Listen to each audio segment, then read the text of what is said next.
Y bueno, vamos a hablar de la relación México-Estados Unidos, Sí, pues ¿no? acaba Derivado de esta llamada. Se veía venir, ¿no? Sí, Un poco sí. que esto iba a pasar. Estaban muy tranquilos. Exacto. Yo, digamos que interpreto algunos mensajes. Dije desde que salió Marcelo Ebrard antier a decir que, fue antier creo, estos días, a decir que se había hecho todo, el gobierno mexicano había hecho todo para que no entrara en vigor esta aplicación de aranceles. Y bueno, la cereza en el pastel era la llamada de hoy de la presidenta. Ayer se reunió con el embajador y con representantes legisladores norteamericanos. Y yo creo que todo estaba pavimentado. El tema es, ojalá ahorita informe la presidenta, porque entiendo que la mañanera iba a empezar a las 10. se pospuso un tiempo para dar plazo a esta llamada. ¿A cambio de qué? Porque, bueno, se pospuso la entrada a 90 días, Sí, pero no se nos debe olvidar que de todos modos se nos aplicaron aranceles ya en este gobierno que no teníamos y que siguen vigentes. Es más, creo que ahora se incrementa el cobre como también arancel. El tema es cuáles lo que hemos dicho, ya el tratado del TEMEC pues ya realmente no funciona, se va a abrir espacio a una discusión de un tratado más, una nueva relación comercial, pero ¿a cambio de qué se da esta posposición? Porque Trump, que es el primero que nos informó, para variar, ¿no? Inmediatamente, Trump dice, el gobierno mexicano aceptó eliminar barreras no arancelarias. Yo creo que es importante que nos digan qué es eso que dijo Marcelo Ebrard, que se ha hecho todo para que no se apliquen los aranceles. ¿Qué es ese todo que se ha hecho? Porque, bueno, siempre nos salen con el discurso de dientes para afuera, de que la soberanía no se negocia y no nos vamos a subordinar, y no, que da muchos réditos políticos, pero en el fondo se han ido cediendo situaciones. Hay que ver cuáles son. Algunas serán... Qué bueno que no entró en vigor esta aplicación porque tenía repercusiones económicas serias para nuestro país. Entonces yo creo que sí es importante y hay que reconocerlo. Pero hay que saber los términos y ojalá nos informen, que no nos vayamos enterando otra vez por Estados Unidos de cuáles son los términos de esta negociación, porque eso es lo que ha pasado. Siempre. Y seguimos con problemas serios, seguimos con el tomate, todo, ¿no? Seguimos con el gusano barrenador y el tema de la carne, seguimos con el tratado de aguas y el que se les está entregando parte del agua que tenemos nosotros acá, parte del Río Bravo, tenemos, etcétera. Entonces, todo eso sigue vigente, eso no se ha eliminado, eso nos lo impusieron, nos lo impuso Trump a partir de su gobierno, segundo mandato, y no se ha eliminado. Lo que se logró es que no se aplicaran aranceles adicionales. Sí. Entonces, y tenemos los aranceles sobre los productos que no están en el Tratado de Libre Comercio. Entonces, y ya hay repercusiones en términos de la industria automotriz y de varias circunstancias. Trump lo maneja como un éxito porque en su lógica proteccionista pues sí ha ido modificando la balanza comercial, etcétera, pero ¿hasta qué punto puede sostener una lógica proteccionista en un mundo tan globalizado? Son debates que se dan hoy en la economía a partir de esta injerencia tan importante de una potencia como es Estados Unidos en materia comercial y económica. Sin duda. Otro tema que ha estado en la agenda estos días, digo, por supuesto, sigue Tabasco, ¿no? Sí. En la agenda, por supuesto. Y bueno, yo no sé, hablaba yo con el diputado priista tabasqueño, ¿no? Tabasqueño, sobre mañana se reúne la comisión instructora, ¿no? Para un posible desafuero de Alejandro Moreno. ¿Lo ves? Mira. Porque dicen que pues, necesitan pruebas y evidencias. Bueno, a mí me pretendieron desaforar sin ninguna prueba, entonces no... Digo, afortunadamente esto lo paró en el Senado Ricardo Monreal, se lo debo siempre de reconocer, pero en la Cámara de Diputados avanzó con Pablo Gómez al frente. Yo creo que todo esto es en función del interés político de desviar la atención de los temas que están tocando en la línea de flotación de la 4T. Cortina de humo, dijo sí. Digo, independientemente de todo, o sea, porque entiendo que desde el punto de vista jurídico el presidente del PRI ha ganado una serie de procesos, el hecho es que todo esto es político. No dudaría yo que ahora contra Silvano Aureoles también vengan en este momento. Es decir, se utilizan políticamente estas situaciones para desviar de algo fundamental.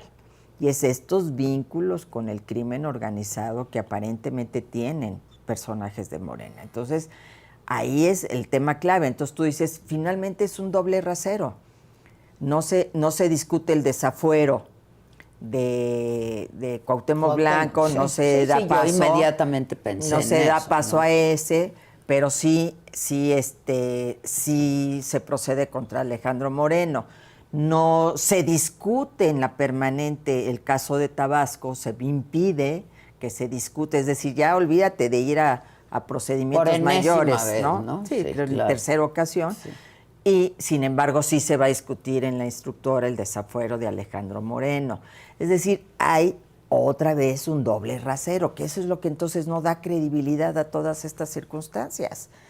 Y creo que además, pues, justamente ayer el PRI salió con su presidente al frente, pues a denunciar ante la Fiscalía General de la República desde el expresidente hasta el último eslabón. Sí, que no van a tener ningún efecto. Bueno, y mucho ¿no? menos Pero, con esta Fiscalía o sea, y mucho menos con este Poder Judicial que va a entrar a partir del 1 de septiembre. no va a pasar nada. Pero ¿crees que esto de alguna manera esté pues despertando a la oposición? Mira, ayer oía derrotada. No, los moralmente derrotados, los que nos dijeron que eran diferentes y están demostrando que no. Que los que moralmente derrotados, los que salen a decir, miserables, les guste o no, la maestra murió de un infarto. ¿Te acuerdas que platicábamos la vez pasada? Fue, o sea, eso sí es estar moralmente derrotado. Ahora, yo creo, ayer oía... Es un cinismo. Es una indolencia. Una indolencia. No, o sea, no rodeada, eres capaz, ¿no? De hombres apuntándole y no se eres capaz de ponerte en los zapatos de nadie. O sea, y si murió de un infarto, pues fue a consecuencia pues de no, a cualquiera nos da un infarto en esa circunstancia, por Dios, por favor. O sea, y poniéndote del lado de los criminales, que eso es lo peor, ¿no? Eso es lo que sí es estar moralmente derrotado, pero otra vez ya se me van las ideas, ya ves. Es que ya no me pones aquí mi lápiz y mi hoja, y entonces yo ya no puedo ir apuntando. Denle lápiz y hoja. Toma. Pero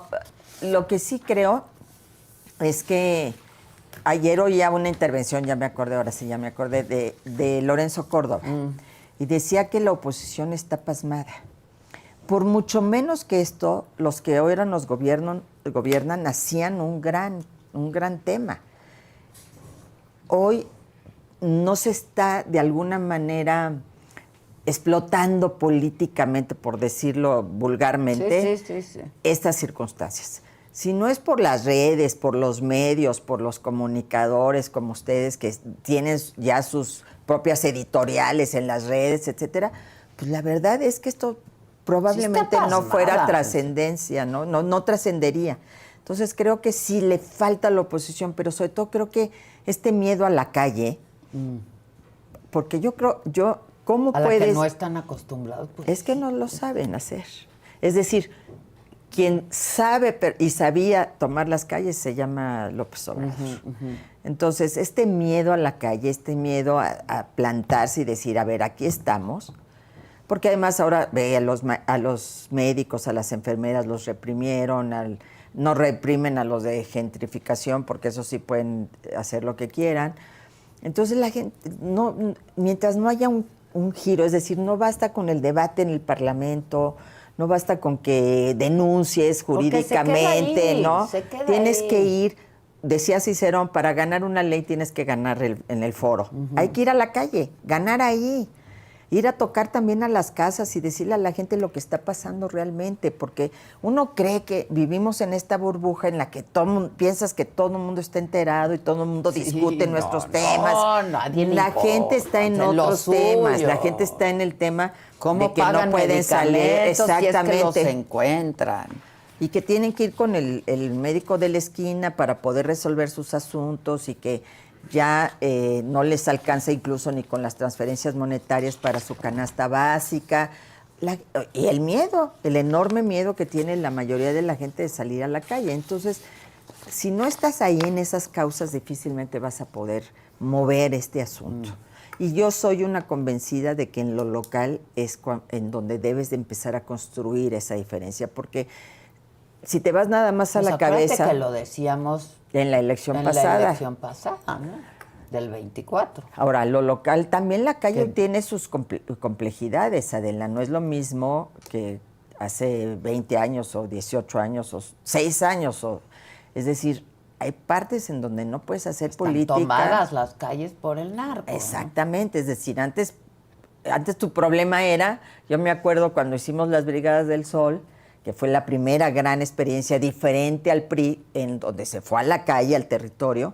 Tu problema era que en los lugares donde vivía la gente fifí no podías entrar con tus brigadistas porque estaba un portero o una persona, te atendía una persona que trabajaba en el hogar y no había manera. Ese era tu problema. Y en algunos lugares de barrios bravos que no podías entrar o tenías que decirle al líder para que pudieras entrar. Te diera chance.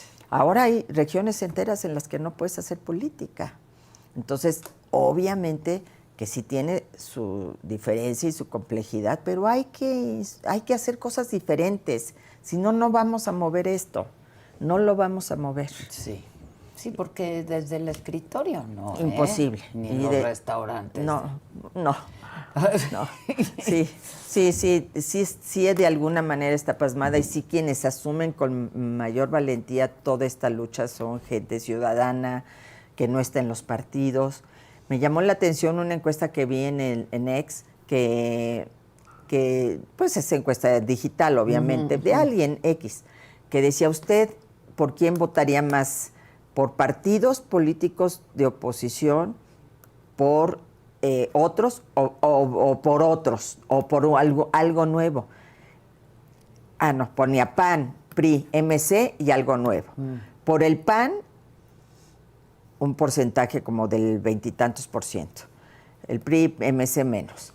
Y algo nuevo, también como un 20 y tantos %. Sí, claro. Fíjate qué interesante. Dentro de la oposición, ¿no? O sea, si usted es opositor, no, Morena, ¿por quién votaría? Incluido. Exactamente. Entonces, la gente sí quiere cosas nuevas. La gente sí quiere como tener opciones diferentes a los partidos tradicionales de la oposición, hoy de la oposición, que en su momento fueron gobierno. Hay partidos que yo veo difícil, de una circunstancia muy difícil para remontar, como es el propio PRI en este momento.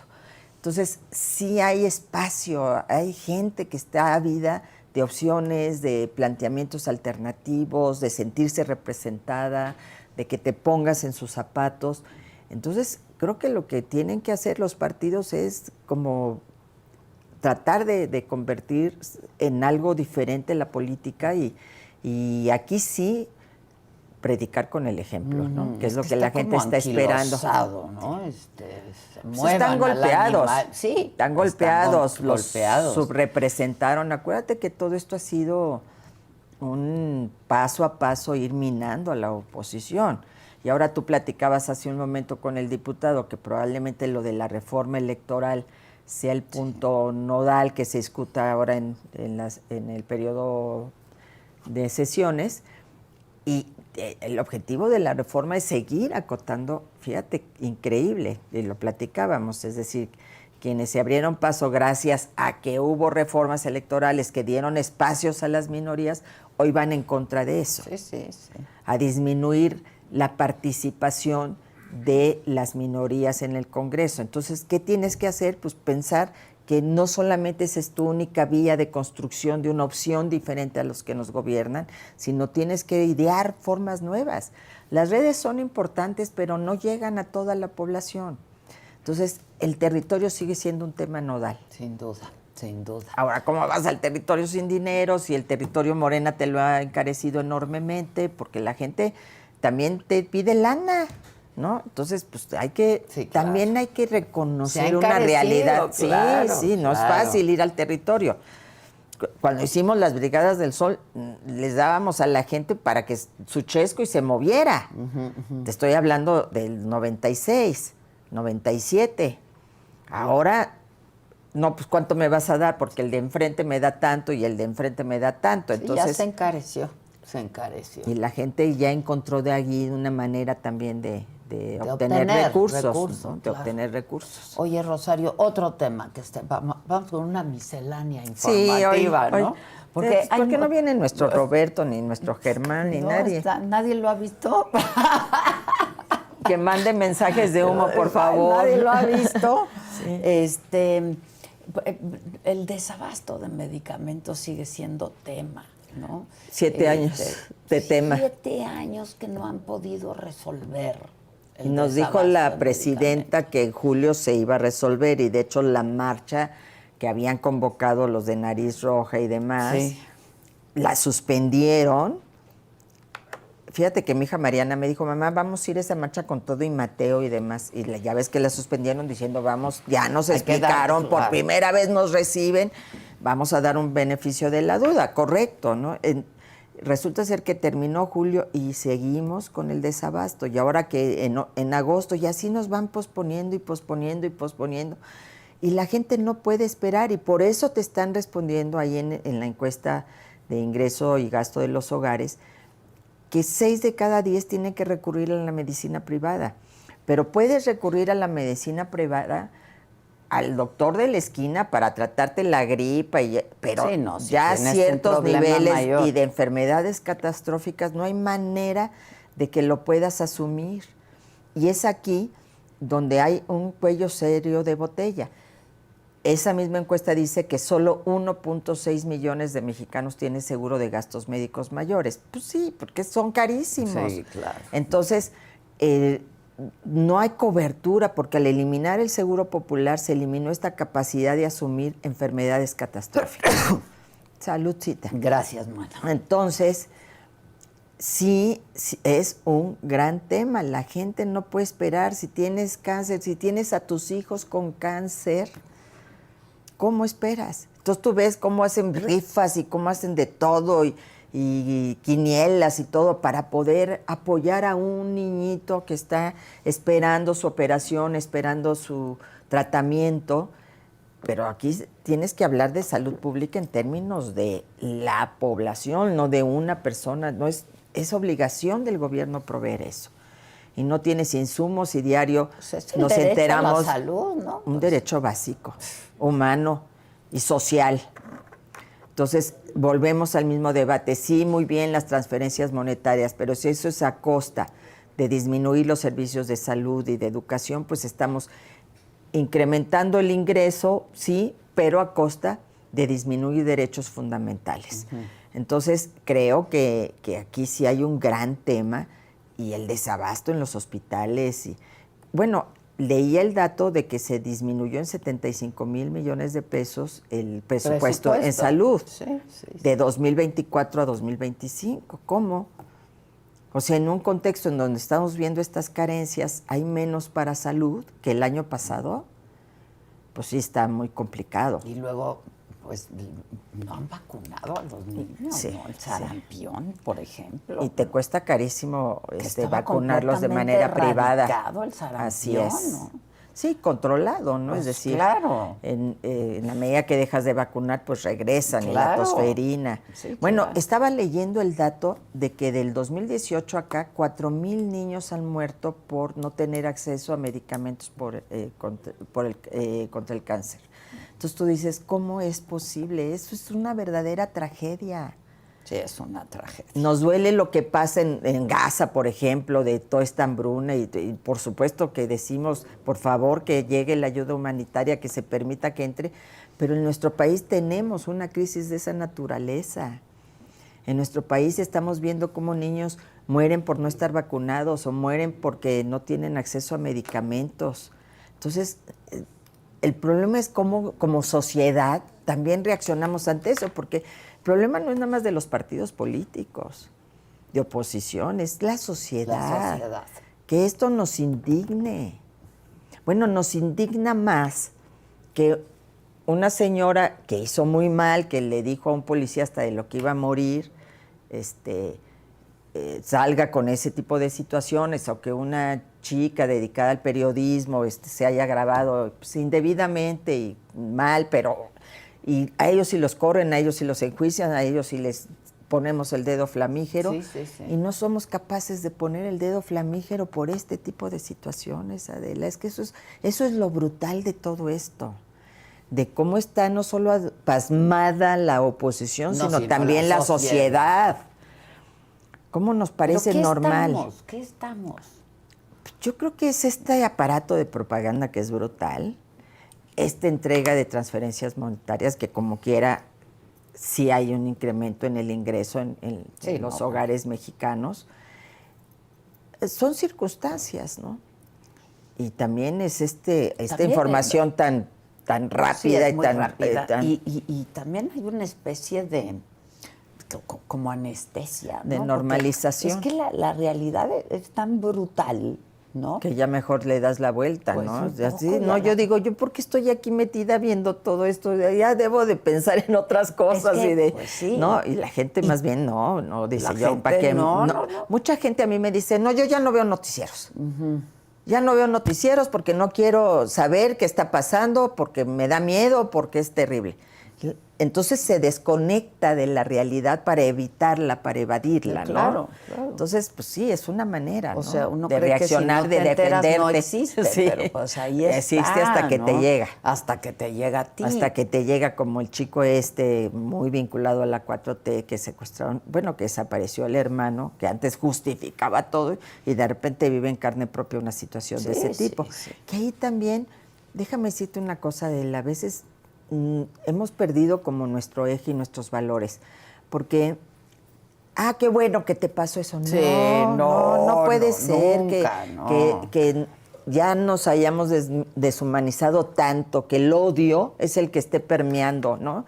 Entonces, como tú dijiste que justificaste todo, qué bueno, no, ojalá pareciera el hermano, ojalá nadie viva esa circunstancia, sea del partido que sea, nuestro adversario, nuestro enemigo, nuestro amigo. No es justo, pero ese es el odio, esa es la polarización, eso es lo que se ha generado. Se ha generado que salga esta señora lady racista de su audiencia y la gente le lance toda clase de cosas. ¿Qué es eso? No, yo creo que no es esa la manera como podemos reconstruir este país y encontrar los mecanismos que nos vuelvan a unir, porque eso es lo que necesitamos, reconciliarnos entre nosotros mismos para poder salir adelante de todo esto. Sí. ¿Qué más ves en la agenda de esta semana? Ay, bueno, ¿qué más veo? Pues hay de todo, caray. Hay de todo, ¿verdad? Bien complicados. Como en botica, menos en las nuestras. Y nuestras boticas no hay nada. Disminuidas. Muy disminuidas. Fíjate que ayer entrevisté a Isaac Hernández. Ayer pasé la entrevista con Isaac Hernández, el bailarín. El bailarín, que ahora creo que vas a presentarse en el 30, en el Auditorio Nacional. Sí, yo tengo muchas ganas de ir. Muchas ganas, el 30 de agosto. ¿Consiguen los boletos, man? Sí, claro. ¿Sí quieres ir? Sí, quiero. De hecho, me invitó, yo no voy a estar, entonces, sí, claro que sí.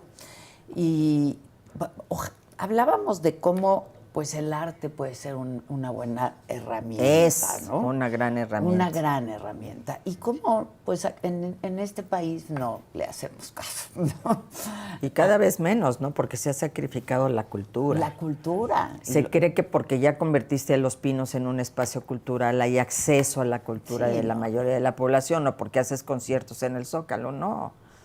Sí, yo creo que tú le das, siempre se dijo, ¿no? En aspectos de prevención de la violencia, a un niño tú le pones un instrumento, un pincel en la mano, o lo llevas por ese camino, va a ser menos factible que porte un arma. Mucho ¿no? menos. En el futuro. ¿No? Entonces, debiera ser un tema fundamental de estrategia del gobierno en materia de prevención de las violencias, de cualquier tipo de violencia, porque además te construye una estructura totalmente diferente. Completamente, ¿no? Y además sí tiene un impacto, o sea, sí te impacta de alguna manera. Totalmente, pues es que es tu sistema de recompensa va por otro lado, Aunque no va por la vía de la violencia, claro, ¿no? claro. Sino va por la vía de lo positivo, de lo que te da paz. Entonces sí debiera ser algo, pero pues es que la escuela pública, si tú lo ves, está abandonada. Bueno, y está convertida en un espacio de propaganda. Sí, sí. Este joven nunca fue a la escuela. Bueno, nunca, es que también nunca. la familia, ¿no? La familia. La familia es Les digo clave. una historia padrísima. A mí me gustaría mucho que la gente viera la entrevista. No es una entrevista taquillera, ¿no? Pues bueno, este chavo... Tristemente. Que ¿no? tenga éxito en el extranjero y demás, pues bueno, es que pero es un bailarín extraordinario. Premio Benoit, que es como el Oscar, ¿no? Sí, que le sí, dan sí, a los bailarines. Y súper chavo, ¿no? ¿Qué edad tiene? Tiene 35 años. Sí, sí. Y tiene una historia increíble. A mí, siempre que lo veo, me gusta mucho conversar con él, ¿no? Y ayer hablábamos, nunca, o sea, es uno de 11 hermanos, son 11, Qué son barbaridad. 11 hijos de los padres. Y nunca fueron a la escuela, jamás. Qué increíble. Fueron educados por sus padres, ¿no? ¿Pero por qué no fueron Incluso a la escuela? la danza, porque su padre no quería pues, contaminar. ¿Quién decía, yo no quiero ir a la escuela para que no me... Contaminen. No, para que no me acaben de maleducar. No me acuerdo si fue Julio Verne, no sé, ¿no? Es una frase así como... Y entonces sus padres no querían eso, ¿no? Porque pensaban que el sistema educativo, lejos de ayudar, les iba a restar. El caso es que todos 11. Ay, manténlos en casa todo el tiempo. Bueno, imagínate la devoción, la vocación, ¿no? Y del tiempo que les dedicaron a la educación de sus hijos. Todos son muy exitosos. Qué increíble. Todos son muy exitosos. Qué maravilla. Qué maravilla, sí. ¿no? Sí, pero eso no quiere decir que ese sea el modelo, ¿no? Porque no puedes.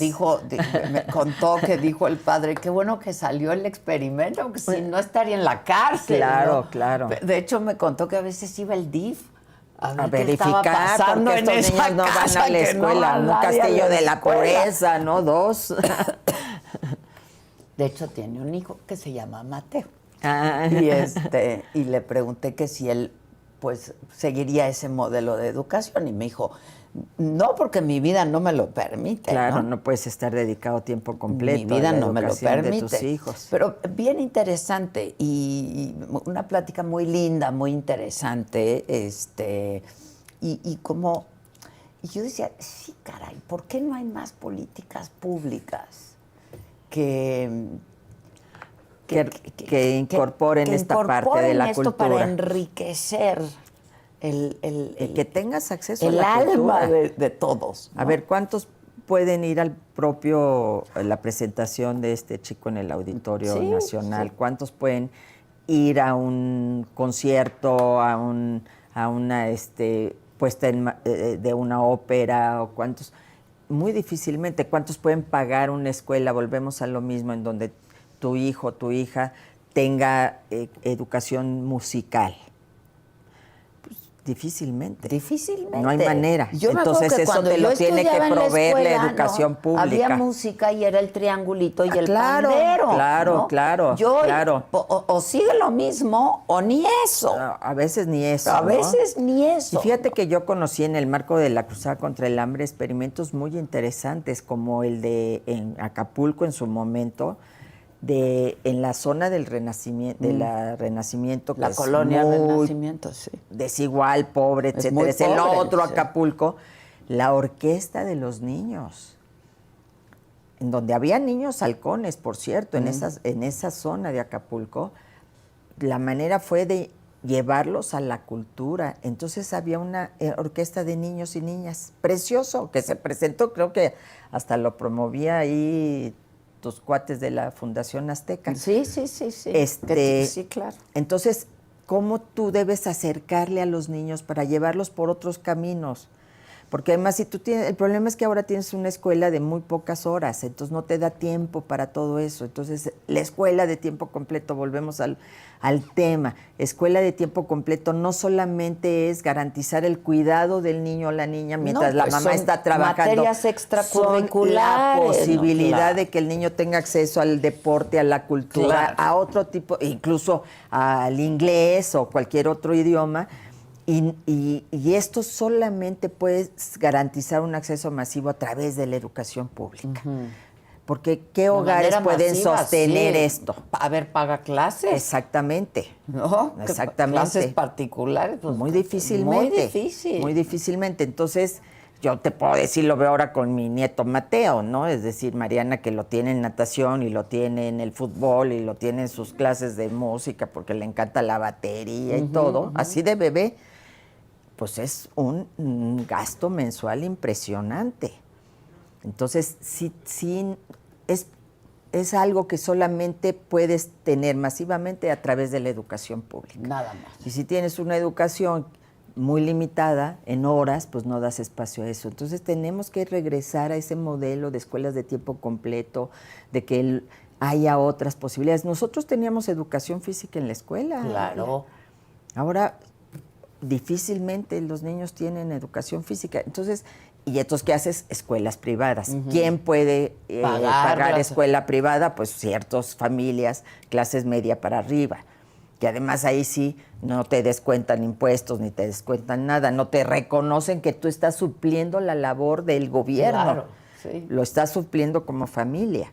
Entonces son los temas que realmente se tendrían que estar discutiendo. Y si estamos hablando de combatir las causas, pues las causas se combaten con la cultura. Yo creo que sí. Pero como eso no da votos, no es taquillero. No te da votos, ¿para qué voy a invertir en eso? Invierto en la manera populista de llevar cultura, no vamos aquí y hacemos conciertos y que se habla, que también es una manera de rescatar popular, la plaza pública. Claro, claro. Es decir, nosotros que iniciamos de manera muy importante los conciertos en el Zócalo con Cuauhtémoc Cárdenas, fue ir rescatando el espacio público. Pero no solo tenías conciertos en el Zócalo, tenías la lectura en atril, en las esquinas, con gente, con actrices, con actores, con gente dedicada a la cultura que voluntariamente iban a leer en el atril la obra.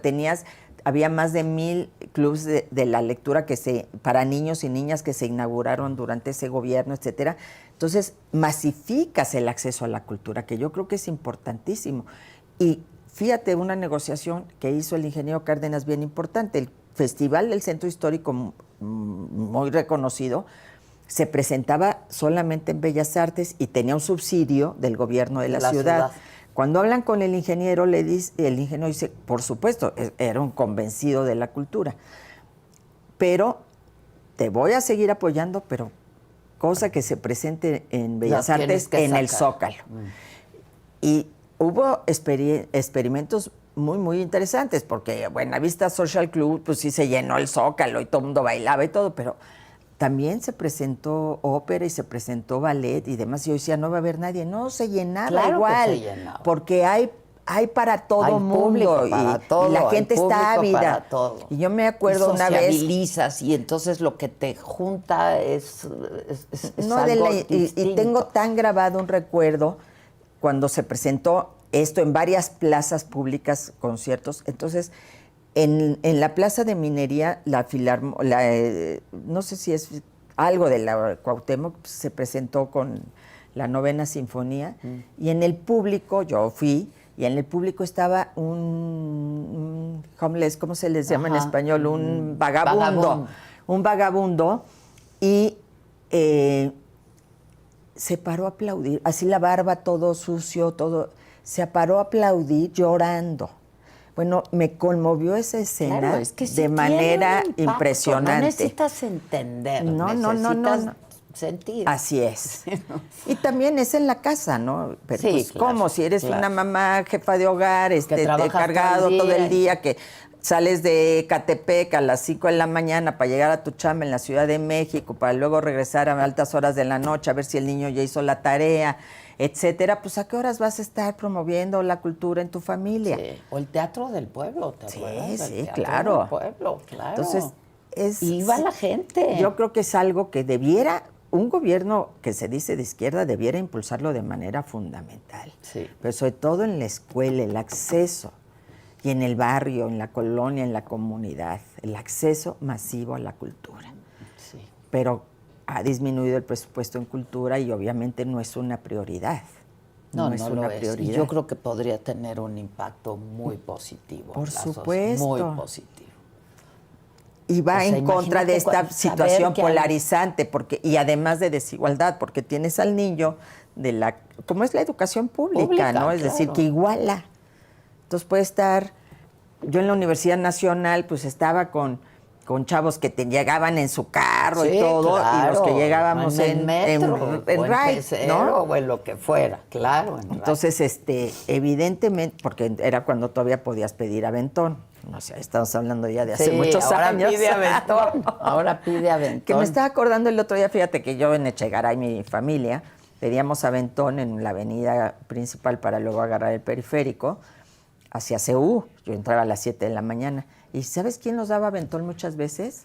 Que desde ahí lo conocí. Pepe Goldenberg. No me digas. Él sí tenía su carrito ya, pero ponías un letrero CU y entonces ibas ahí en la fila como del camión subiéndote a los carros que sí daban iban aventón. Pasando y entonces daban te daban aventón y tú pedías aventón. Claro. No corrías ningún riesgo. Llegábamos a la universidad perfecto. Sí. Increíble. Y eso te iguala, ¿no? Te iguala.